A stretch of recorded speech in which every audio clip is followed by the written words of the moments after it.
Hola, soy Violeta, Project Manager de Campus Party Colombia y les damos la bienvenida. Reiniciemos juntos el planeta. Yo, Reboot the World. Desde Colombia, Brian, Reboot the World. Olá, eu sou a Cal, and I reboot the world. Sejam bem-vindos. Jorge, Reboot the World. Bienvenidos. Meu nome é Alexandre Case Monstro e eu reinicio o mundo. Venha você também reiniciar o mundo. Participe. Hola a todos, mi nombre es Duber Sánchez y desde Ibagué, Colombia, yo Reboot the World. Adriana Molano, Reboot the World. Oscar Soto F, Reboot the World. Nosotros somos Juan Diego y Julián. Y nosotros, Reboot the World.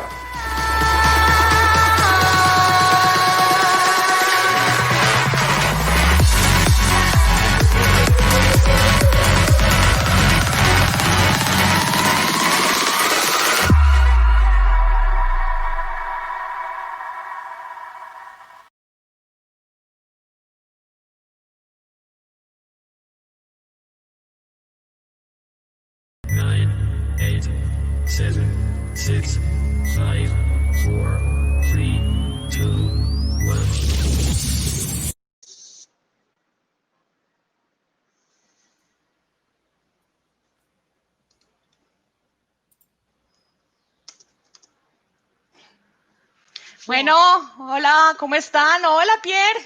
Buenas tardes. Hola, Lequita, ¿cómo estás? Yo hoy con muchos nervios, ando como muy preocupada. ¿Sí? ¿Nerviosa con este encuentro?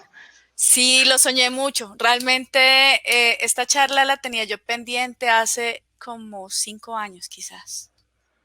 Bueno, pero antes de empezar con la charla, presentémonos. ¿Quién eres tú? ¿Qué haces? Ok. ¿Y por qué estás aquí? ¿Y qué vamos a hablar ahorita? ¿Qué vamos a ver ahorita a continuación? Bueno, yo soy Pier Ángela Riaño, publicista, estratega digital. Hago parte del equipo SWAT del Campus Party, que dirige este lindo escenario que es Nuevos Horizontes. Yo pues estoy más involucrada en este momento en astronomía, pero pues siempre pues he trabajado durante 14 años en todo el tema de comunicación digital, siempre pues detrás de. Y el día de hoy nos trae una charla muy interesante que es verdades y mentiras en la era de la infomedia. Cómo se generan las fake news y cuáles son esas responsabilidades que tenemos nosotros los periodistas en esta etapa, en este momento y sobre todo más en tiempos de pandemia. Entonces eso es como lo que vamos a charlar con 3 súper invitados. Todos son de gran nivel, periodistas digitales súper destacados y cada uno en su medio. Maestros todos. Entonces tengo el gusto de presentar a Víctor Solano, a Wilson Vega y a Linda Patiño, todos súper pro. Hola a todos. Estamos en Campus Party. Empieza la rumba. Todos somos campuseros legendarios, ¿no? Sí. Sí, fundadores. Sí, señor. Reincidentes. Gracias. Bueno, antes de que ustedes inicien con este fabuloso panel, a los campuseros que están conectados les voy a hacer una recomendación. No se les olvide donar, que las donaciones van para Médicos Sin Fronteras, que el evento es gratuito, que tenemos montones de contenidos, estamos en más de 31 países en simultánea. En la página de Campus Party tenemos en Colombia 7 escenarios, uno exclusivo que es la astronomía, que aquí tenemos a mi lado la directora. Y bueno, no siendo más, los dejo. Pierre, es todo tuyo el escenario. Yo me quedaré aquí en el back escuchándolos y pendiente de cómo reconocer las noticias falsas y más en esta situación que estamos pasando. Ahorita nos vemos. Chao. Bueno, muchas gracias por ese paso. Como les comentaba, nuestros invitados, pues hagamos más bien una presentación general de todos porque pues son muy destacados y no creo que les pueda hacer honores a tantos títulos y tanta experiencia. Me gustaría presentar pues inicialmente a Wilson Vega. Por favor, preséntate. Hola, Un saludo, yo soy Wilson Vega, periodista de tecnología, actualmente vinculado con mi propio portal que se llama abcdiario.co y un fanático de todos estos espacios de aprendizaje que gracias a Dios tenemos la tecnología que los hacen posible. Un gusto estar con la señorita Linda y con don Víctor Solano. La ventaja de estar en esta clase de compañías es que lo suben a uno a maestro automáticamente. Pero tú tienes mucha experiencia en la academia, eso lo sé. Muchos años. Me dio clase, por si acaso, si no Le di sabía. clase a Linda. Sí, sé que eres muy destacado como docente. Bueno, la señorita Linda. Gracias, Pierre. Bueno,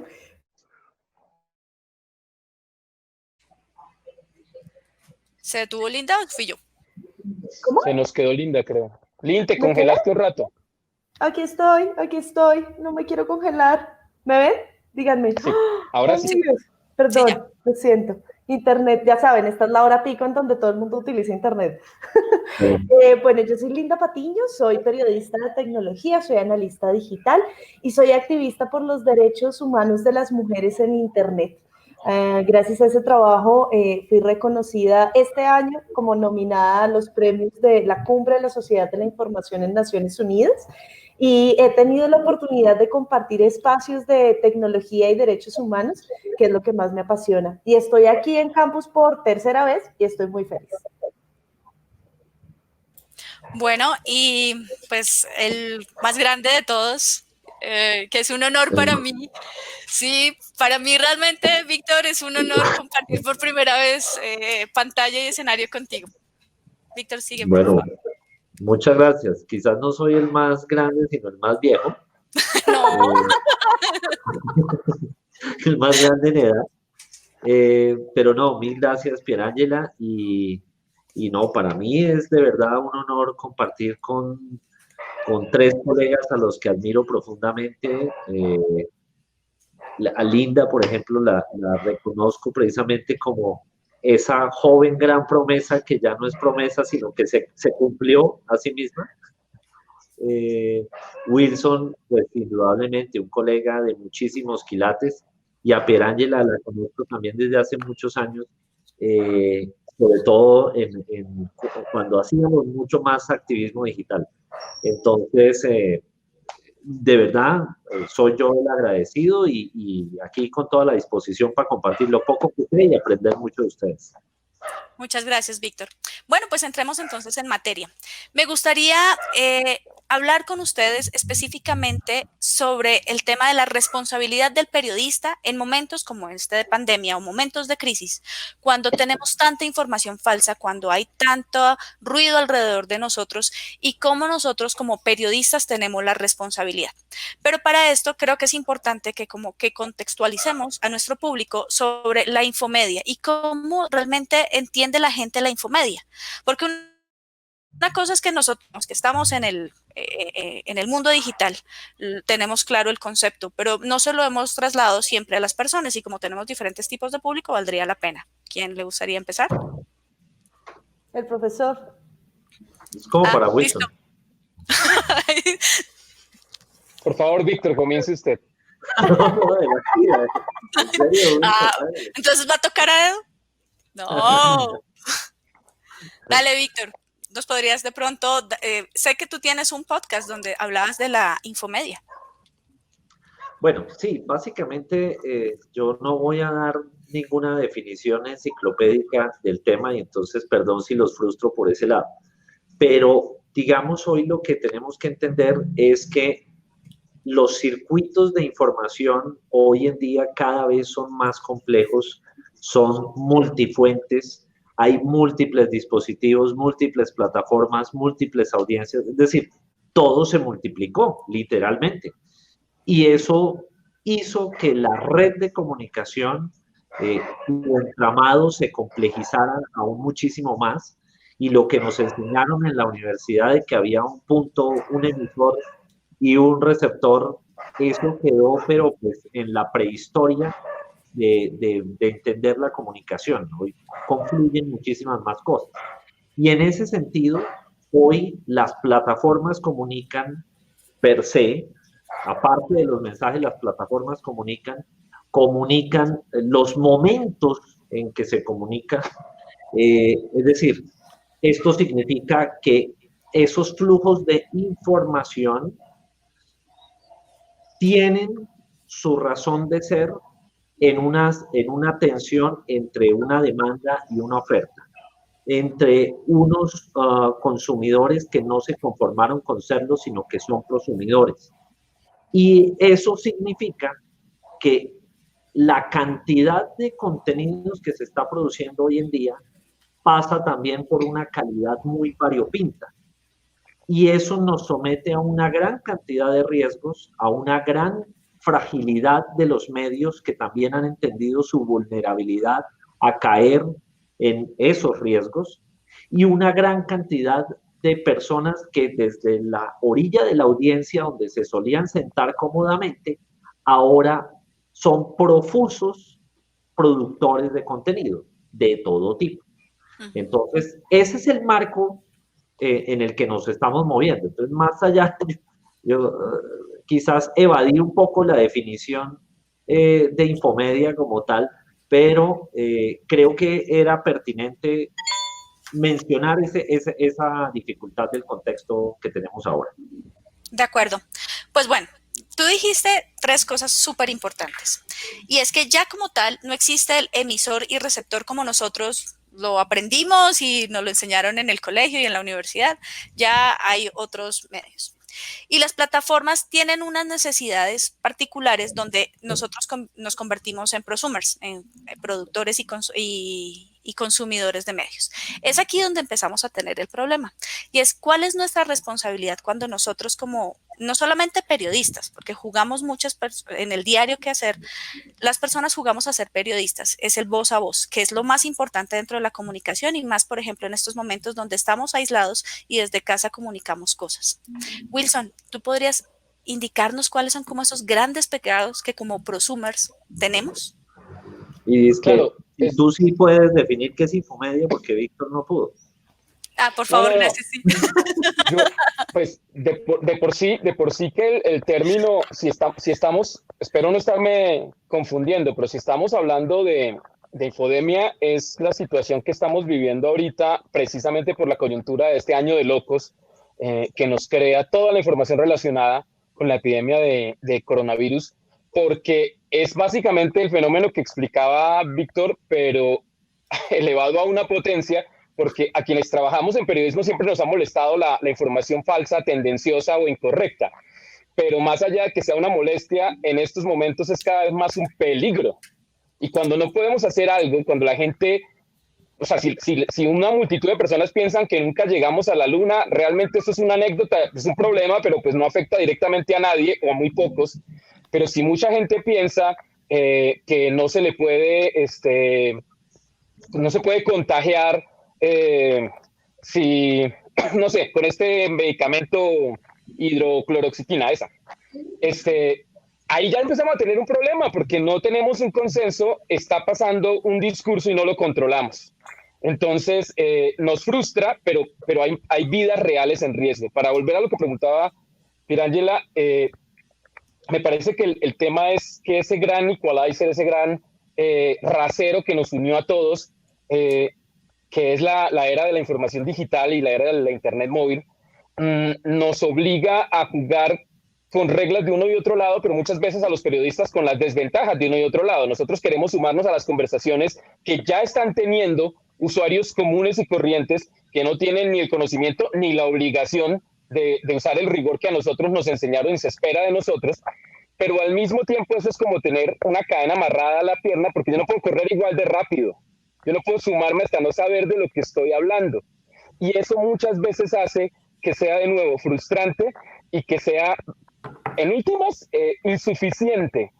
No lo vamos a poder solucionar solos. Entonces están espacios como estos en donde llegamos más que todo como usuarios a decirles a todos, vengan, entre todos quizás sí lo podamos hacer. Pecados. Salir a compartir información sin confirmar es sumar a una espiral de desinformación, y en esto no estoy pretendiendo tener ningún piso moral más elevado que el de nadie, porque los medios los periodistas somos los primeros que caemos ahí.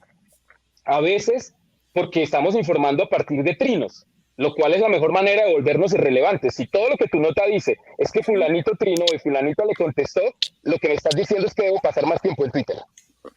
Pero en otros casos, pues porque es muy fácil caer en una era en donde los hechos no siempre son transparentes y en donde cada vez más la tecnología permite falsearlos. Entonces, de nuevo, yo creo que estamos creando aquí una peligrosa tendencia. Yo tengo más preguntas que respuestas, pero básicamente es asumir que si esto es una conversación y nosotros vamos a ser parte de esa conversación, tenemos que estar permanentemente enviando un mensaje y enviando un testimonio de responsabilidad en lo que comunicamos. Esa no es una solución, pero por lo menos es un primer paso. Responsabilizarnos, ok. Tú hablabas de un tema y Noé Pernía, si de pronto producción nos puede ayudar con la pregunta que genera Noé, dice, lanzo la primera pregunta, ¿por qué infomedia y no infodemia? Tú hablabas del término infodemia. ¿Podríamos hacer esa diferenciación, por favor? Yo supongo que podemos, pero será alguien más. Yo estoy familiarizado con infodemia básicamente por la preocupación que llegó incluso hasta la Organización Mundial de la Salud de cómo la información falsa en contextos de pandemia es muy delicada. Hasta ahí llego yo. Yo podría meter la cucharada. Dale, Linda, por favor. Como para hacer un mini aporte a todas las definiciones que hemos tenido. Cuando hablamos de infomedia, estamos hablando de la fusión entre la informática y los medios de comunicación. Es decir, los medios de comunicación conocen el poder de Internet y llegan a una red que complejiza el nivel de comunicaciones porque nos permite tener muchos nodos conectados entre sí, teniendo muchísimos hilos de conversación. Y no es solamente el tema de emisor y receptor, que ya conocíamos, sino también que el medio es el mensaje. O sea, Marshall McLuhan para todas. Esa es como lo que venimos a decir un poco, ¿no? Entonces, cuando hablamos de infomedia, lo que estamos diciendo es cómo la creación de información y por ende de conocimiento y las narrativas que se mueven en Internet nos generan un contexto que ahora podemos encajar en la infodemia, que es una pandemia de información y de unos flujos de información desordenados que se puede convertir en el riesgo que estaba exponiendo Wilson. No sé si logré aclarar el panorama. Pero magistralmente. Total.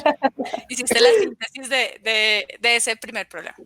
Entonces, bueno, ya tenemos claro infomedia, infodemia y vamos a tocar algo que decía Wilson, es el tema de la responsabilidad. Entonces, estamos hablando de los periodistas y estamos hablando del usuario normal, el que no es periodista, pero juega a ser periodista porque le interesa comunicar a otros, es normal, lo que está pasando en su entorno y de lo que teóricamente evidencia, pero hay cosas que no se evidencian realmente, porque no somos testigos oculares de lo que está sucediendo, obtenemos siempre una subjetivación sobre el objeto el que estamos viendo. Entonces aquí la pregunta es, ¿cuál es nuestra responsabilidad? No hablemos lo primero como periodista, sino como persona de a pie. ¿Quién le a mí me gustaría hacer un aporte. Sí, dime. Yo aquí creo que la audiencia tiene que conocer el periodismo, aunque muchos años se ha hecho una iniciativa por profesionalizarlo y tenemos carreras y demás, es un oficio de libre ejecución. Es decir, la persona que quiera convertirse en periodista el día de mañana tiene el derecho a hacerlo, independientemente de si ha estudiado o no. Por supuesto que si ha estudiado, entenderá unos mínimos de periodismo y unos principios a los que obedecen organizaciones mundiales de periodismo, congresos, asociaciones independientes, los mismos medios de comunicación, pero en últimas es un derecho fundamental de todas las personas tener la libertad de comunicarse, la libertad de fundar su propio medio de comunicación y la libertad de asociarse con otros para difundir información. O sea, en ningún momento lo que queremos decir con esta conversación es que solo los periodistas podamos publicar información. Lo que sí es interesante en esa distinción es que uno lo que puede empezar a ver es que los principios o el rigor periodístico se ha diluido en la edad de la infomedia, porque ya no hay algún interés no solamente en verificar los hechos, sino en ir un pasito más allá. Es decir, un gran cáncer que tenemos hoy en día es el periodismo testimonial. Es que fulanito dijo A, sutanito dijo B y todo es subjetivo. Entonces estamos cubriendo opinión en vez de generar información y conocimiento.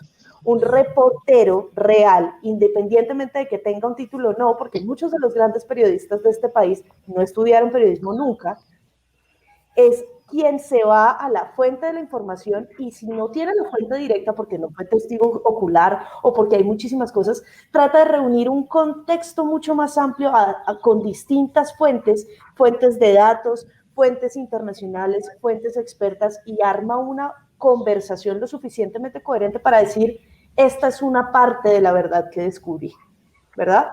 Entonces yo sí creo que ahí es importante que la audiencia entienda que parte de nuestra responsabilidad, y en esto yo soy completamente fan, es enseñarle a los nuevos prosumidores principios periodísticos para que independientemente si el día de mañana van a fundar su propio medio, su propio blog, tienen una columna de opinión o tienen un blog en YouTube, puedan aplicar estos principios que no son otra cosa que la pasión por descubrir la verdad y cubrirla verazmente. Me gusta mucho esa frase, la pasión por descubrir la verdad. Sobre esto, estaba pensando en cuáles son esos, aquí estaban hablando de si todo el mundo puede convertirse en un periodista, pero no realmente todos los periodistas tienen ese sentido de responsabilidad frente al medio y frente a la verdad. Aquí es cuando encontramos periodistas que tienen intereses y empiezan a trabajar los intereses en pro de alguien que está moviendo los hilos hacia atrás. ¿Cuándo podemos identificar que un periodista tiene un interés en particular? ¿Y cómo podemos filtrar a ese periodista? Nosotros como consumidores. Víctor. Bueno, esa es una pregunta compleja. A ver, yo creo que a veces algunos periodistas empiezan a mostrar una reiterada insistencia en algún tema, pero ese no es el problema. Digamos que eso podría llevarnos a generar alguna primera sospecha, pero lo que sí hace evidente esos intereses es cuando las fuentes son las que son reiterativas, porque allí es donde muchas veces, y ojo que esto a veces es también de buena fe, o sea, el interés no es necesariamente si yo voy a recibir plata de esta empresa o de esta otra. A veces el interés se da en algunos problemillas que suelo resolver. Por decir algo, esta fuente, el tipo o la señora habla súper bien, habla cortico, entonces para editar es más fácil con este personaje. Porque siempre está disponible. Porque me contesta a las 3 de la mañana si lo llamo. Y esos que son, digamos, un sesgo relativamente inocente, puede dejar mostrar un interés. Y ojo que muchas veces, siempre lo decimos los periodistas, aunque una fuente nos sirva 10 veces, puede estar la vez número 11 en que nos falla, porque ahí sí está con un interés específico, o porque estaba mal informado, o por cualquier otra razón. Entonces, pero yo pienso que el tema del uso de las fuentes puede generar alguna, por lo menos señal de alerta, lo llamaría yo. Y pues bueno, ahí dejo como tiro la piedrita a ver cómo me complementan Wilson, por ejemplo. Pues mire que entre lo que usted dijo y lo que anotaba Linda, ese es el equalizer del que yo hablaba, de que el terreno ahorita es mucho más homogéneo en derechos y en alcances, no necesariamente en backgrounds o en intenciones, y entonces pasan fenómenos que no por ser difíciles de manejar, porque a todos nos obligó a un aprendizaje, dejan de ser muy interesantes. El primero es que cuando pasa eso que usted menciona, el mismo público puede notarlo y puede señalarlo, y determinado cruce de información puede hacer que ese se vuelva el nuevo tema. Entonces, por lo menos el medio tiene una responsabilidad agregada frente a cómo maneja esa información, pero no solo eso. Incluso en un espacio como este, que es más de una discusión casi académica, pero que nos obliga a nosotros a un rigor de mínimamente venir aquí a saber de qué hablamos, tenemos un chat, un foro permanente de gente que cuando quiere pregunta y cuando quiere aporta. Y Noé Pernía me va a perdonar que lo use a él de ejemplo porque no lo conozco. Noé con toda probabilidad puede ser periodista, o podría ser el representante de la OMS en Colombia, o podría ser alguien que googleó infodemia. No importa.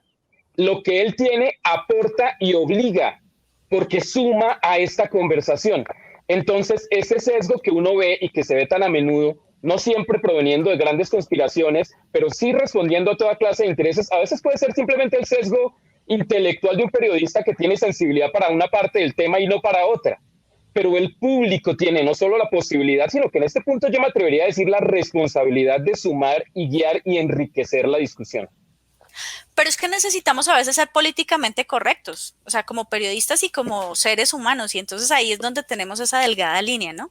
Entonces cuando decimos, o sea, empezamos a llevar nuestra opinión, nuestra tendencia y todo lo que estamos diciendo a favor de un concepto en particular, de una persona, de una postura, aquí es fácil ser políticamente correctos dentro del periodismo. Yo me apego a Ryszard Kapuscinski. Un cínico no sirve para este oficio. O sea, perdónenme que traiga cuál escuela de periodismo a esta charla, pero a lo que voy es, un periodista no puede ser mala persona. Infortunadamente hay malas personas ejerciendo el periodismo. Y eso no es un secreto para nadie. Y es decir, yo creo que en un país con tantas dificultades sociales, políticas, económicas, con una historia de conflicto enorme y con un pasado que nadie puede borrar, para todo el mundo debería ser evidente que en general los periodistas tienen una formación que de por sí ya puede estar sesgada, desde la universidad en la que estudiaron, hasta quienes fueron sus maestros, hasta los medios en los que hicieron su pluma. Yo creo que eso forma mucho, ¿sí? Yo incluso me iría a identificar sobre todo es el nivel de transparencia que tiene ese periodista a la hora de comunicar. A mí lo que de pronto me molesta es las personas que defienden a capa y espada la imparcialidad cuando se trata de cosas que no sean de sus intereses. Creo que ese es el gran problema. Creo que cuando el periodista es honesto y dice, yo prefiero la literatura clásica que el arte moderno y cubre cultura, es una persona que le está informando a sus audiencias desde la perspectiva que se está acercando. No hay tal cosa como la imparcialidad total, nula y objetiva, porque para eso reemplacemos la redacción con máquinas, como ya se está haciendo para cubrir notas de sismos en algunos países.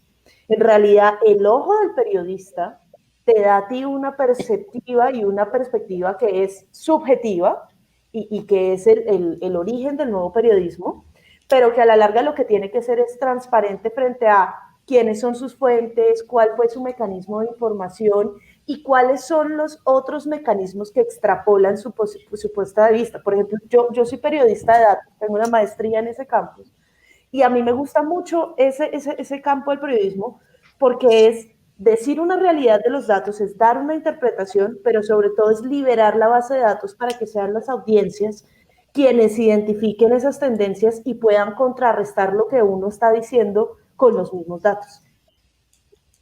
Ok. Bueno, hablando de la pasión por descubrir, ¿uno cuándo vende su pasión?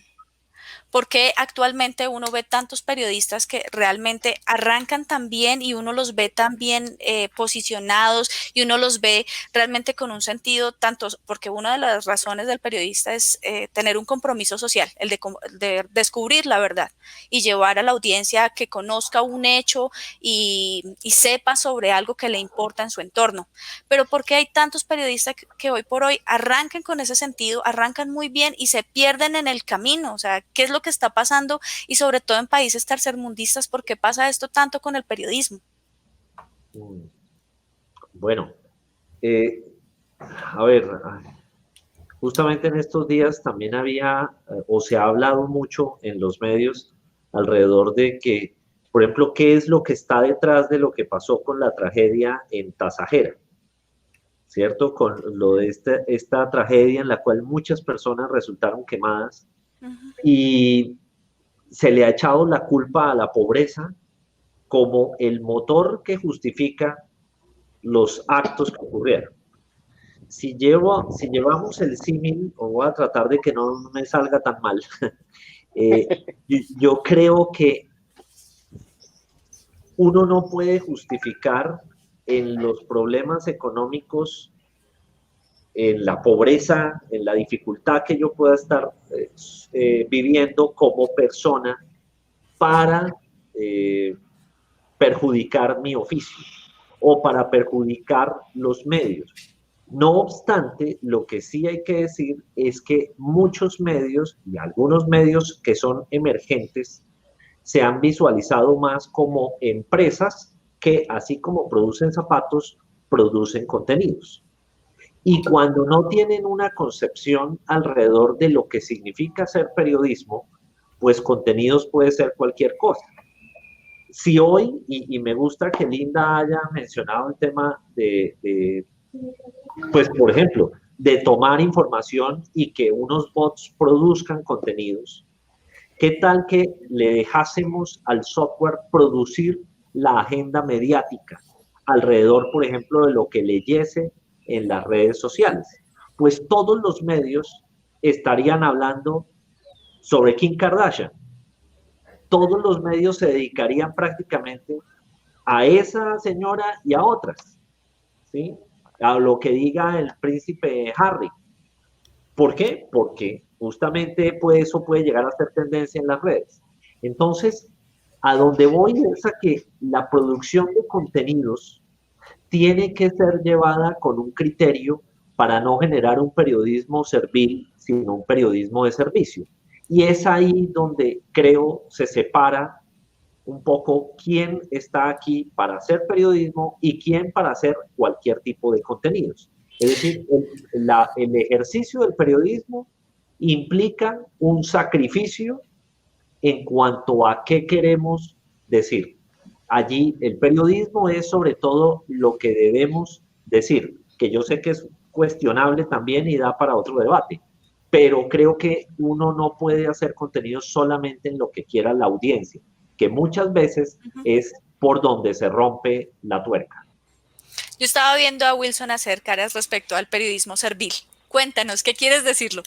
Suelta. No, yo todavía estoy tratando de recuperarme de la pregunta de cuándo vendemos nuestra pasión, que me sacudió así, pero en el estómago. Pero no, es que estoy muy de acuerdo con lo que dice Víctor y esa es la razón por la que le digo don Víctor, porque en efecto es una reflexión que ha sido relevante los 100 y pico de años que tenga el periodismo como profesión, pero es más relevante que nunca ahora. Yo creo que nosotros tenemos la obligación permanente de recordar que quienes tenemos acceso a estas plataformas tenemos la obligación de recordar permanentemente para quién trabajamos, y cuando decimos para quién trabajamos deberíamos decir a quién servimos, pero no servimos como un mesero que le trae a la mesa lo que usted quiere y solamente lo que usted quiere, sino más como alguien que desde una posición que ya reconocemos con mucha más humildad que la que teníamos cuando estudiamos esta carrera, que no es la única, lo que creemos que le puede aportar al debate.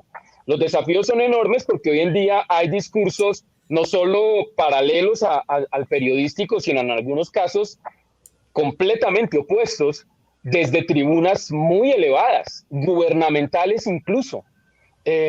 También vemos personas que tienen grandes tribunas en medios de comunicación en donde la agenda la dicta completamente una ideología y una función propagandística. Pero a pesar de que eso dista de ser ideal, no termina de ser un solo problema en cuanto a que, de nuevo, es una parte más de la conversación. Entonces, es fácil que la gente presuma que hay decisiones que se toman en pos del rating, muchas veces es así, o en pos de vender un interés comercial, político, de lo que sea. Claro, a veces pasa, pero también en ocasiones ocurre que la persona que está ahí tiene una mirada tan sesgada y tan influenciada por lo que está pasando que su reacción inmediata es fallar.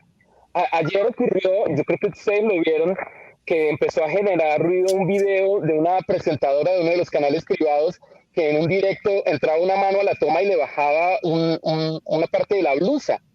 Automáticamente lo vi y mi reacción, como la de muchos otros, fue en este clima de abuso y de acoso constante, pensar que era una agresión. Pero pues por regla general trato de no opinar de inmediato, tan pronto veo las cosas en caliente, y tomó menos de una hora para que desde el mismo canal alguien dijera, no, pues en realidad fue una falla horrible de un asistente de cámara que vio que estaba sobresaliendo algo debajo de la manga y trató de quitarla, y cuando la quitó se llevó media manga. Eso no había quien lo frenara, simplemente había que tomar el tiempo, pero todos hemos fallado y seguiremos fallando. Yo creo que lo que toca es empezar a ser cada vez más desconfiados, sí, y recordar los principios de esta profesión que están inventados hace más de 100 años. O sea, ahorita que Jair Bolsonaro sale a decir que tiene COVID, que salió positivo en una prueba de COVID, yo creo que ahí lo responsable es decir que dice que tiene COVID, porque entendemos el contexto de la política en Brasil, porque entendemos quién es el que está hablando y porque sabemos que las cosas pueden cambiar muy rápidamente. Pero al fin y al cabo humanos somos. Y a pesar de lo que decía Linda, de la amenaza permanente de que nos reemplacen con bots, yo creo, como cree Víctor, y pues como cree Linda también, porque ella no lo estaba ni mucho menos vendiendo como el ideal, que ese papel lo que justifica la presencia de nosotros humanos, a pesar de nuestras evidentes fallas, es eso, es poder utilizar nuestro criterio para tratar de evitar que la gente caiga en el error. Ok, bueno, nos están haciendo algunas preguntas en el chat. Vamos a hacer una ronda y ya ahorita sigo con otras que les tengo por ahí guardadas. Listo, dice Emprendiendo la Colombia. ¿Pueden por favor compartir la diferencia entre presentador y un periodista? Y bueno, los presentadores ahora son más famosos que los periodistas, ¿no? Y hay muchos periodistas que se han vuelto presentados.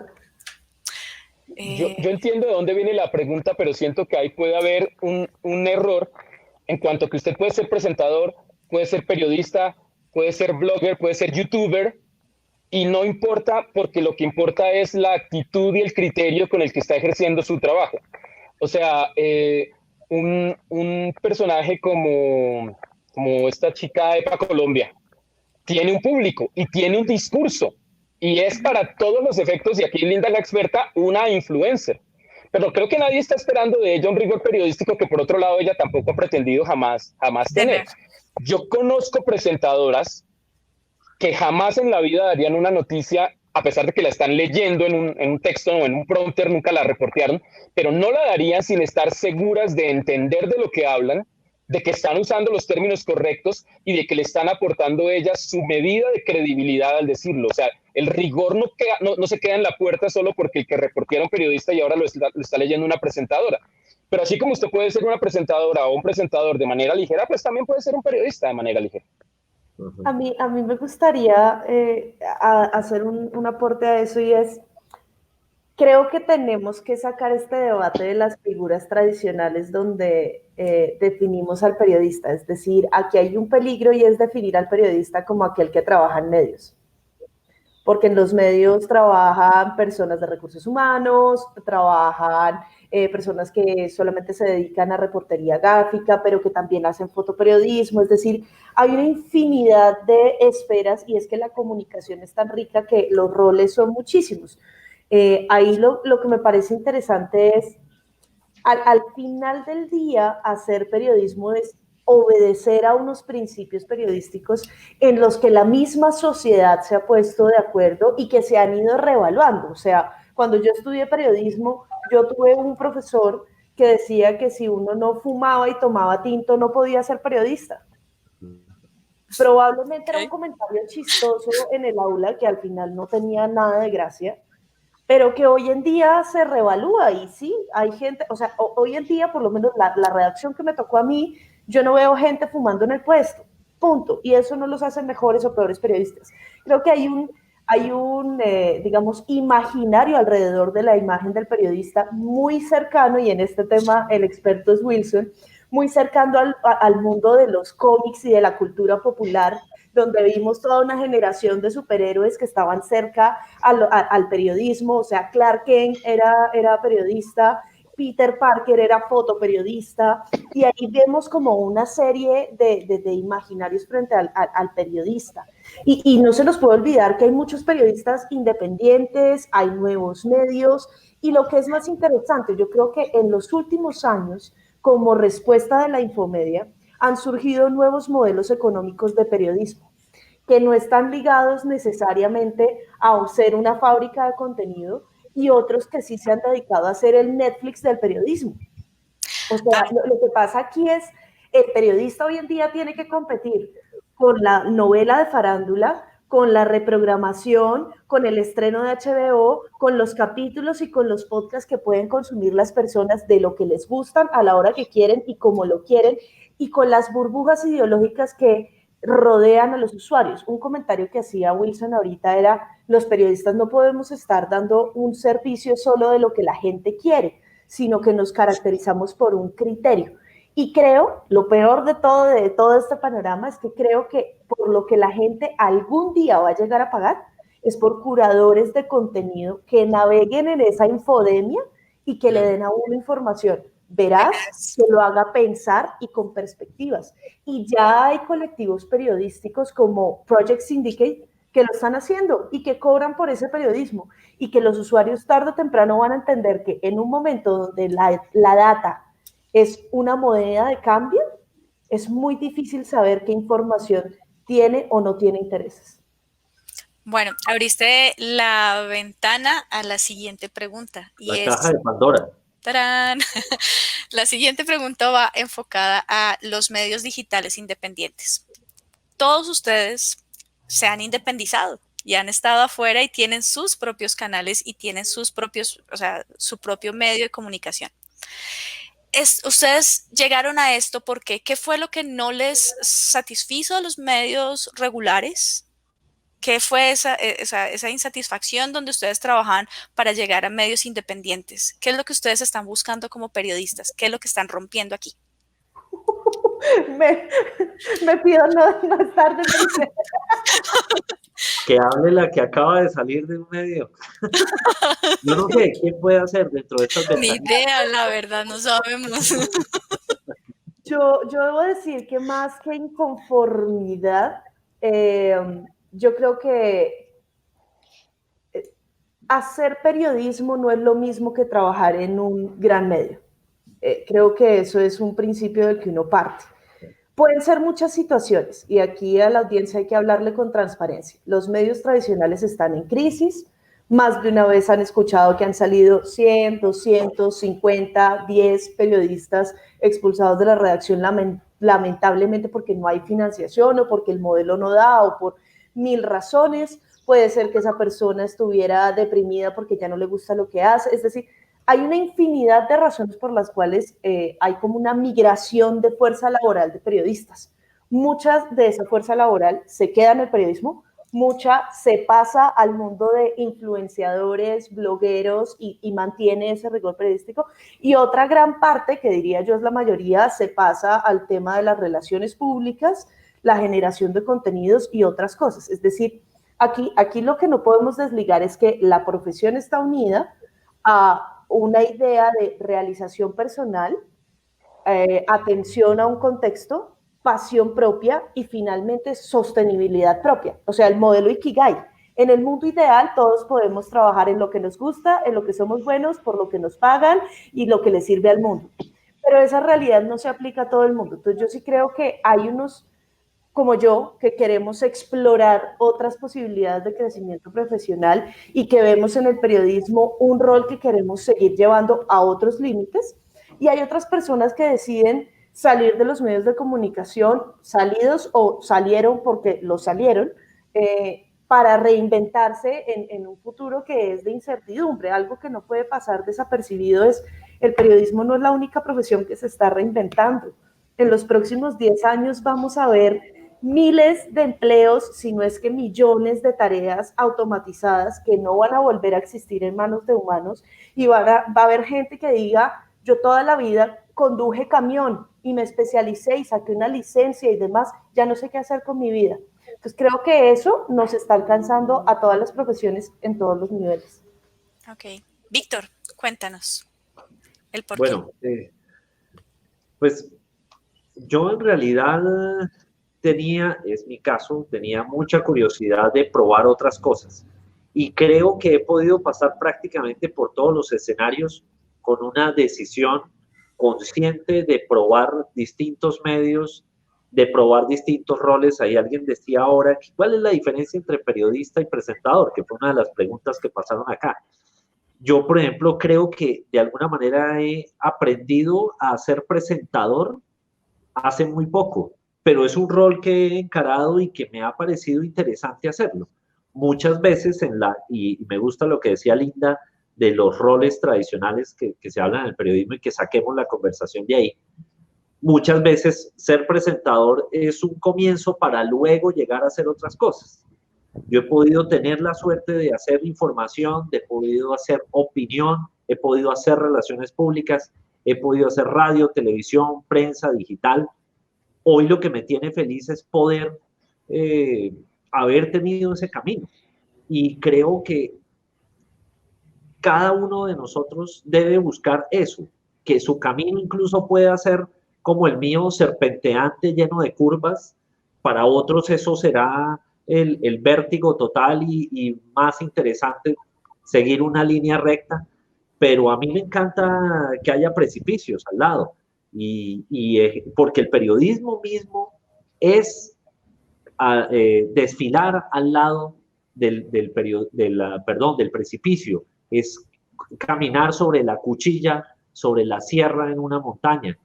Y eso me ha llevado pues precisamente a muchas otras decisiones. Hoy he podido, desde la independencia, hacer una cantidad de trabajos que no había logrado hacerla cuando pasé muchos años antes que Wilson y que Linda por las páginas del Tiempo, por ejemplo. Entonces, hoy he podido hacerlo de manera independiente, he podido hacerlo gratis también porque me ha nacido hacerlo, y uno de mis mejores reportajes, creo yo, lo hice hace como 20 días apenas. Y ese no va a ser mi mejor reportaje. Mi mejor reportaje es el que no he escrito todavía. Y creo que a eso deberíamos apuntarle todos, a no conformarnos con eso. Y eso puede estar en medios o fuera de ellos.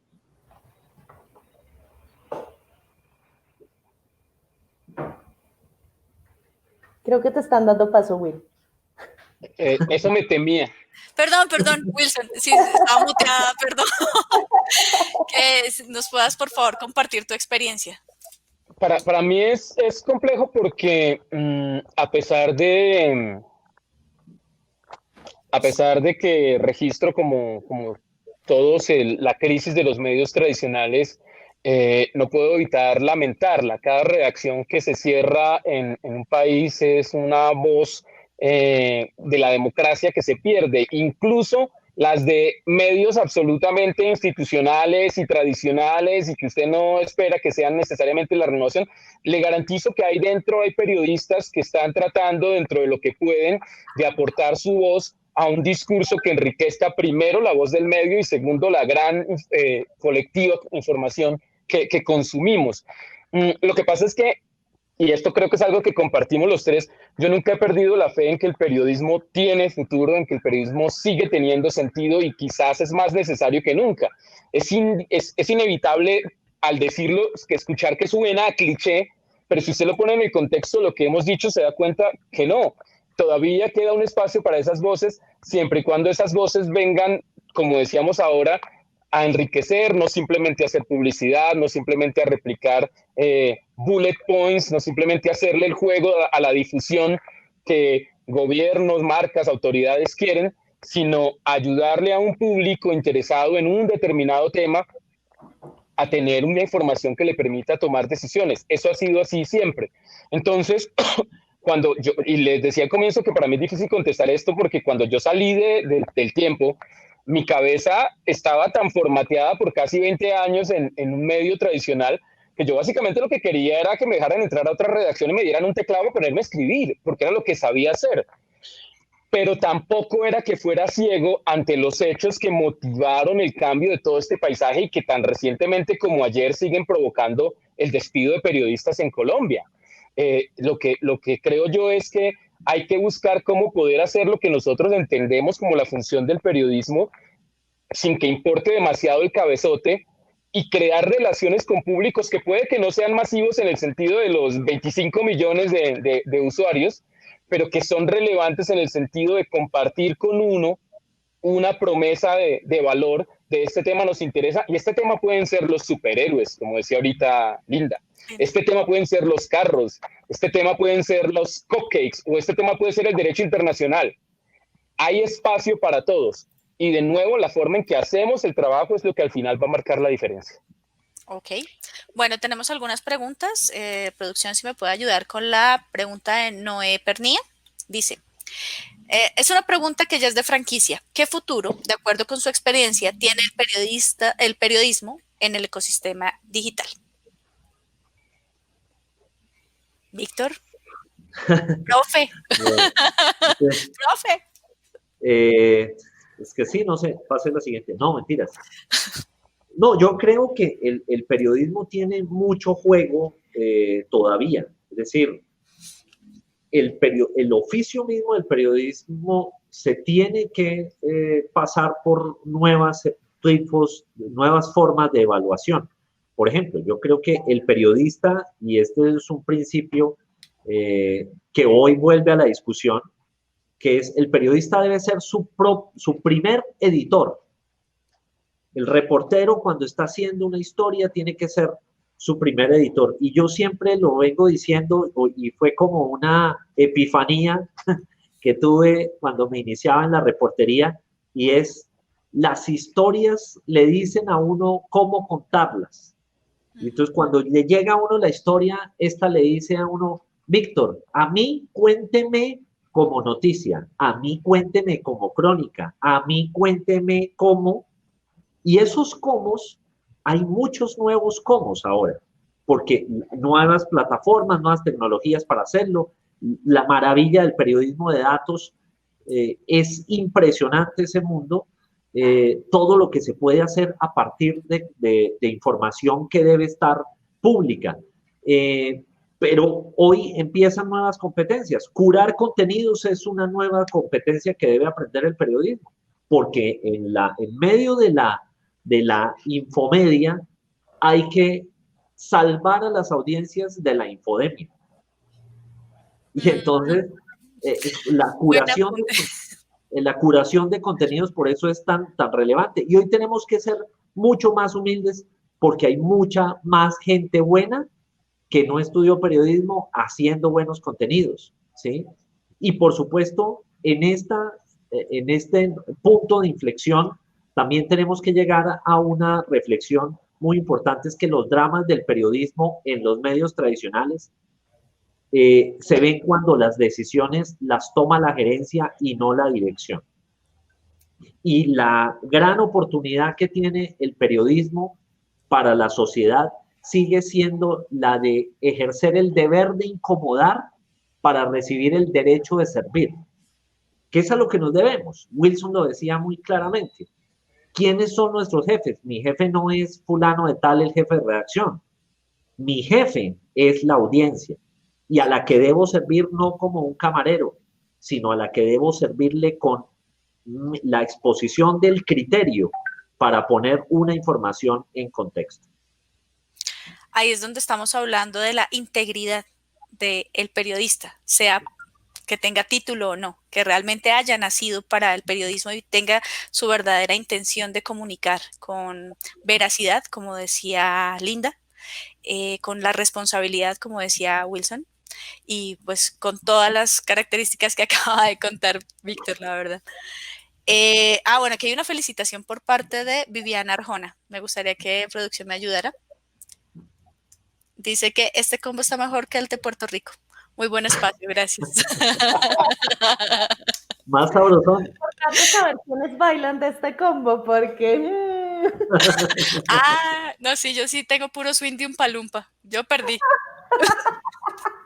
Si es por eso, yo con el mismo pasito saco mapalé, bunde, merengue. Bunde, ok. Bueno, chicos, para cerrar la conversación, dime. Sí, yo dime. Quería contestarle a Noé porque creo que esa pregunta es una gran forma de cierre, y es, por supuesto que el periodismo tiene futuro. Yo en parte me dedico a tratar de analizar mucho cuál es el impacto de Internet en la vida, y por supuesto que es imposible hablar de este tema sin pensar en mi propio oficio. Y en ese sentido, yo noto algunas tendencias. Por ejemplo, noto que se van a reactivar mucho más las opciones de diplomados, cursos, especializaciones y electivas de periodismo. Y porque creo que los profesionales en otras áreas se están interesando por esto, porque ya empezaron a oler que la infodemia está ahí y no quieren caer en eso. Entonces, así sea como una formación complementaria, no necesariamente porque quieran ejercer el periodismo, creo que sí va a haber un impulso de la docencia hacia tener más carácter crítico como audiencia, hacia entender cuáles son los mínimos que como nosotros como audiencia deberíamos exigirle a esos empleados nuestros de los que hemos venido hablando en la conversación. También creo que van a surgir cada vez más marcas personales y creo que aquí la confianza va a empezar a depositarse más en personas y en el historial de esas personas y en los hechos y en las cosas que ha hecho la persona que en una marca englobada. Las marcas que no se quieran quedar lejos tienen que empezar a confiar en las personas que las integran y sobre todo hablar como personas. Este tema de somos un cabezote y no hay responsabilidad detrás y nadie sabe lo que pasó, las audiencias ya no se lo están tolerando. Entonces creo que ahí va un segundo tema de la evolución del periodismo. Y también lo mismo que yo decía antes es, creo que la gente va a empezar a pagar por información, pero la información que va a pagar es una información que no va a encontrar en Twitter, que no va a encontrar en cualquier ladito. Es decir, yo creo que la gente sí puede llegar incluso a buscar contenidos periodísticos en plataformas que tal vez no nacieron con ese fin. Yo sí creo que una serie, un documental periodístico en Netflix tiene futuro, en HBO, en estos grandes canales. Y otra cosa, ñapa, yo sí creo que las redes sociales van a empezar a mirar con buenos ojos un negocio de tener su propio medio de comunicación para alimentar su propia reputación y entender que va a ser como una forma de evitar caer en esos problemas de fake news y de ese tipo de cosas, teniendo una redacción in-house y garantizando principios de transparencia. Ok. Wilson, ¿algo para aportar en este pedacito? Sí, yo creo que al final de cuentas mucho de esto se va a decidir por la propia disposición de las audiencias a exigir información de mayor calidad y por castigar a quienes fallan a la hora de darlas. Había un dicho que se decía mucho cuando nosotros estudiábamos comunicación, y nosotros me refiero a Víctor y yo, que somos de otra generación, que era que las audiencias perdonaban un error, pero nunca una mentira. Yo creo que hay que empezar a tener la cuenta de quién me trató de engañar, de a quién vi yo falseando o torciéndole el pescuezo a una noticia con fines comerciales, para ir decantándome hacia medios que hagan la curaduría de la que hablaba ahora Linda y que me produzcan a mí esta confianza que va a hacer al final la diferencia. Parece mentira porque cuando comenzó esta profesión estábamos abocados a vernos desinformados por falta de información y hoy estamos de nuevo abocados a vernos desinformados por exceso de información. Pero eso es precisamente lo que hace valioso este tema.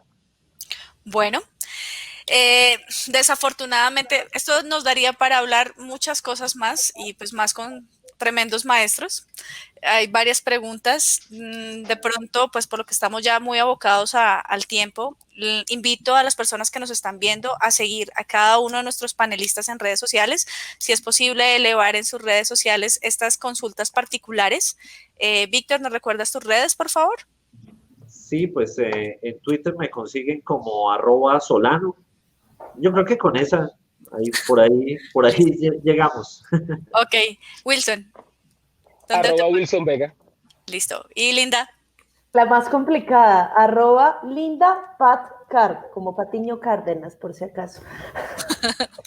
Bueno, muchísimas gracias a ustedes por su tiempo, por disfrutar este espacio, por participar, a todas las personas que estuvieron escribiendo en el chat y por el espacio de Nuevos Horizontes. Alejandra, muchas gracias.